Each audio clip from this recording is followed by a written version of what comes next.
TV निउसआ मोनसे update लाना फैदों। जाय आपडेटआ जाहैबाय अखा जुब जुब हानाय समाव मानसि थाल मोननाय समाव सिखाव खावनाय मोनसे जाथाय, जेराव अखा हायोब्ला सिखावा खावनो बिराद मोजां सुबिदा जायो, बिराद मोजां चान्स मोनो। बे जाथायखौ लानानै दिनै मोनसे पिएमए निउसआ मोनसे आपडेट होनो नागिरदों। आरो बे सिखावा हाबदों जाहैबाय जिदनाव निसिमा बिथिङाव थानाय फाथाबारि बिसिडिसिआव, जेराव फाथाबारि बिसिडिसिनि नैबे मोनसे मावख'आव 8था सलारनि बेटारि गोमानाय जाथाय आरो थालाखौ दैखांनानै बायदि बायदि बुस्थु लांनायनि जाथाय। बे जाथायजों लोब्बा लाखिनानै फाथाबारि बिसिडिसिनि मासिगिरि निमल कुमार नार्जारिनि माखासे फोरमायनाय रावफोरखौ जोङो पिएमए निउसनिफ्राय खोनासंना लादों। जोङो दिनै जिथु बिपिएल गायसनथाय सान, दा बेजों लोब्बा लाखिनानै जों प्राइमारियाव बे गायसनथाय सानखौ फालिदोंमोन। बे फालिनायाव जोङो नैबे बिसिडिसि अफिसाव दान्दिसे जोङो हाबफैदोंमोन।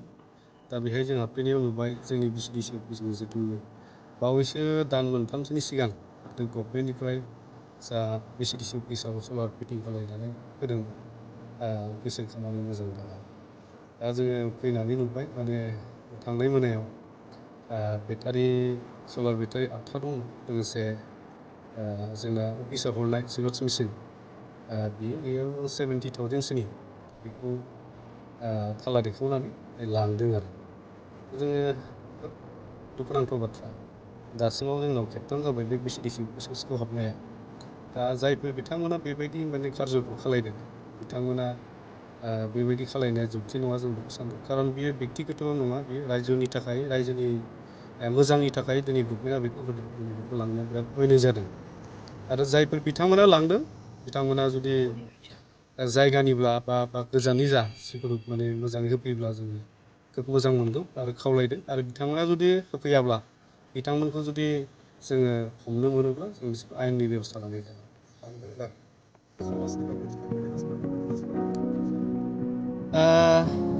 जायफोरा लांदों बिथांमोनखौ माने मोजां मोनसे सिन्थाधारा खालामग्रा मानसि नङा होननानै जों सानो। समाजनि अयनाय खामानि मावग्रा, जायहा माने बे मोनसे दुखुथिया आरो गासै रायजोनि थाखाय मोनसे सरकारि मावख'। दिनै बे सरकारि मावख'आव गभर्नमेन्टआ जिखिनि सुबिदाखौ होदोंमोन, दिनै बेखौ बायनाय भाबै लांनाया मोजां गोसोनि मानसि नङा होननानै जों सानो।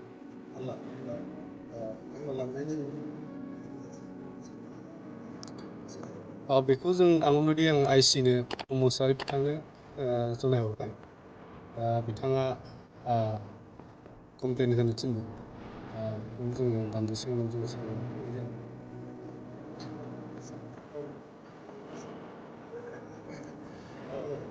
बेखौ खावलायनो सानदों, जिहेतु माने नोंनि आंनि बयनिबो बे अफिसा सोरबा बेक्ति नङा। दा बेखायनो जाहाथे जायफोर बिथांमोना माने मिथिगौ नुसनबायदोंब्ला जाहाथे खुंथाय खावलायनाय थाबाय।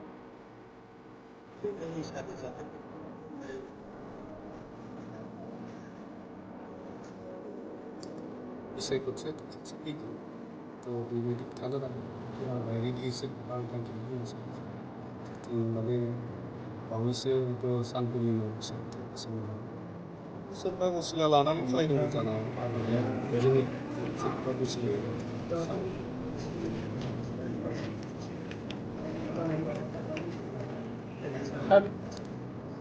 बियोथ' जों बयबो जोथोन लानांगौ, बयबो फैनांगौ।